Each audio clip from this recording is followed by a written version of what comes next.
Good afternoon student. मागच्या तासामध्ये आपण खाजगी आयव्यय आणि सार्वजनिक आयव्यय याविषयी माहिती घेत होतो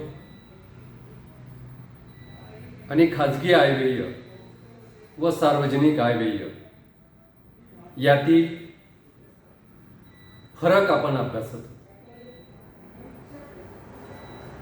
खाजगी आयव्यय आणि सार्वजनिक आयव्यय यातील आपण 8 मुद्द्यांबाबत फरक अभ्यासला. त्यामध्ये उत्पन्न व खर्चाचा मेळ घालण्याबाबत खाजगी आयव्यय आणि सार्वजनिक आयव्यय यामध्ये काय फरक आहे, त्यानंतर उत्पन्नाच्या साधनामधील फरक, खाजगी आयव्ययातील उत्पन्नाची साधने आणि सार्वजनिक आयव्ययातील उत्पन्नाची साधने ही भिन्न असतात. तसेच अंदाजपत्रकातील तफावत, खाजगी आयव्ययातील अंदाजपत्रक हे शिल्की किंवा संतुलित असू शकते, परंतु सार्वजनिक आयव्ययातील अंदाजपत्रक हे मात्र तुटीचे असलेले आपल्याला दिसून येते. त्यानंतर उद्दिष्टांमधील तफावत आपण पाहिले की खाजगी आयव्ययाचे उद्देश भिन्न असतात तर सार्वजनिक आयव्ययाचे उद्देश भिन्न असतात. खाजगी आयव्ययामध्ये अन्न, वस्त्र, निवारा आणि नफा या उद्देशाने खर्च केला जातो. या उलट सार्वजनिक आयव्ययामध्ये नफा मिळविणे हा उद्देश नसतो, तर जनकल्याणासाठी आवश्यक खर्च सार्वजनिक आयव्ययामध्ये केला.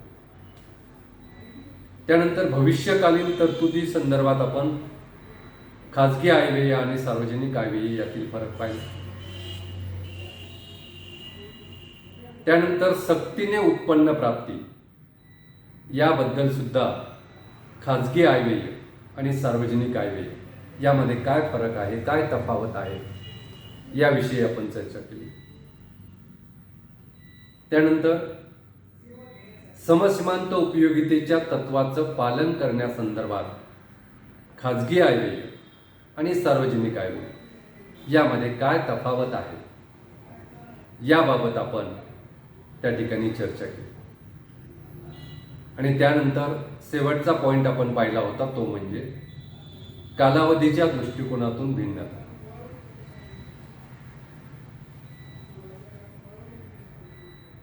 सार्वजनिक आयव्यय आणि खाजगी आयव्यय यामध्ये त्या ठिकाणी उत्पन्न आणि खर्चाबाबत अंदाजपत्रक तयार केलं जातं. तर हे अंदाजपत्रक तयार करताना खाजगी आयव्ययामध्ये वार्षिक, मासिक किंवा साप्ताहिक अंदाजपत्रक तयार केलं जाऊ शकतं, परंतु सार्वजनिक आयव्ययामध्ये मात्र वार्षिक अंदाजपत्रक तयार केलं जाते. अशा पद्धतीनं आपण 8 मुद्द्यांच्या संदर्भात आपण खाजगी आयव्यय आणि सार्वजनिक आयव्यय यामध्ये काय तफावत आहे हे अभ्यासण्याचा प्रयत्न केला होता. या तासामध्ये आपण खाजगी आयव्यय आणि सार्वजनिक आयव्यय यामध्ये पुढचा फरक सांगणारा मुद्दा तो म्हणजे उत्पन्न व खर्चाबाबत गुप्तता. खाजगी आयव्यय आणि सार्वजनिक आयव्यय यामध्ये आपल्याला उत्पन्न व खर्चाबाबत गुप्तता राखण्याबाबत दोन्हीमध्ये काय फरक आहे तो या ठिकाणी स्पष्ट करता येतो. तर उत्पन्न आणि खर्चाबाबत गुप्तता, खाजगी आयव्ययामध्ये व्यक्ती त्याला मिळणारं उत्पन्न, त्याची गुंतवणूक त्याची बचत, त्याचं कर्ज, त्याला वडिलोपार्जित संपत्तीपासून मिळणारं उत्पन्न, अशा सर्व प्रकारच्या उत्पन्न व खर्चाच्या ज्या बाबी आहेत त्या संपूर्ण उत्पन्न आणि खर्चाच्या बाबी संदर्भात व्यक्ती हा गुप्तता पाळत असतो. म्हणजे त्याला मिळणारं उत्पन्न किती आहे, त्याची बचत किती आहे, त्याचा खर्च किती आहे,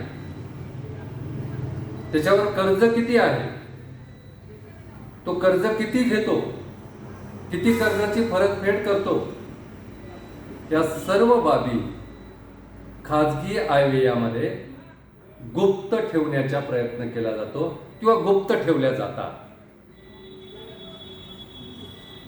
त्याला त्याच्या व्यक्तिगत बाबी, उत्पन्न, बचत, खर्च, कर्ज याबाबत प्रसिद्ध करण्याची काही गरज नसते. त्यामुळे व्यक्ती त्याला मिळणारं उत्पन्न, त्याची बचत, त्याची गुंतवणूक, त्याचा खर्च, त्याचं कर्ज याबद्दल व्यक्ती खाजगी आयव्ययामध्ये गुप्तता पाळत असतो. आणि या उलट सरकार मात्र सरकारच्या उत्पन्नाबाबत, सरकारच्या खर्चाबाबत,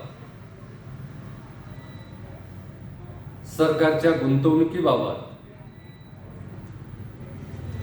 सरकारच्या कर्जाबाबत या सर्व बाबतीत सरकार ध्येय धोरणं ठरवित असते. आणि ही ध्येय धोरणं ठरवून त्या ध्येय धोरणाची अंमलबजावणी करीत असते.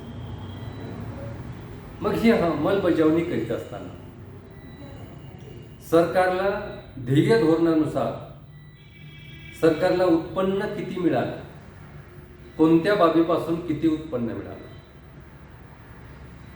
सरकारला कर रकमेपासून किती उत्पन्न मिळालं, सरकारला उद्योगधंद्यापासून किती उत्पन्न मिळालं, ह्या सर्व बाबी सरकारला त्या ठिकाणी उघड कराव्या लागतात, त्या जनतेसमोर मांडाव्या लागतात, त्या जनतेसाठी खुल्या ठेवाव्या लागतात. म्हणून सरकार उत्पन्न असेल, खर्च असेल, कर्ज असेल, बचत असेल, गुंतवणूक असेल, तुटीचा अर्थ भरणा असेल, तर या सर्व बाबतीत त्या सर्वाला प्रसिद्धी देते. प्रसिद्धी देऊन जनतेसमोर सरकारचं उत्पन्न किती आहे, सरकारचं कर उत्पन्न किती आहे, सरकारचं कर्ज किती आहे, सरकारची गुंतवणूक किती आहे, या सर्व बाबतीत सरकार हे आकडे प्रसिद्ध करत असते. म्हणजेच उत्पन्न आणि खर्चाबाबत सार्वजनिक आयव्ययामध्ये गुप्तता पाळली जाते. आणि या उलट सार्वजनिक आयव्ययामध्ये उत्पन्न आणि खर्च, कर्ज याबाबत गुप्तता पाळली जात नाही. जनतेसमोर ते सर्व बाबी, त्या सर्व बाबी प्रसिद्ध केल्या जातात. म्हणजेच खाजगी आयव्ययामध्ये उत्पन्न व खर्चाबाबत गुप्तता पाळता येते, गुप्तता पाळली जाते.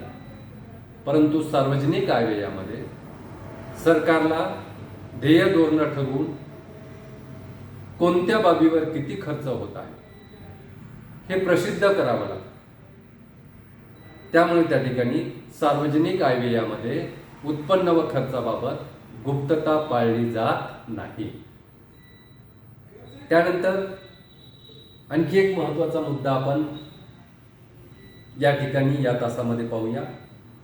खाजगी आयव्यय आणि सार्वजनिक आयव्यय यामध्ये फरक दर्शविणारा 10 नंबरचा मुद्दा आपण पाहूया. तो म्हणजे पूर्वनियोजित व सुनिश्चित धोरण. पूर्वनियोजित व सुनिश्चित धोरण पहा,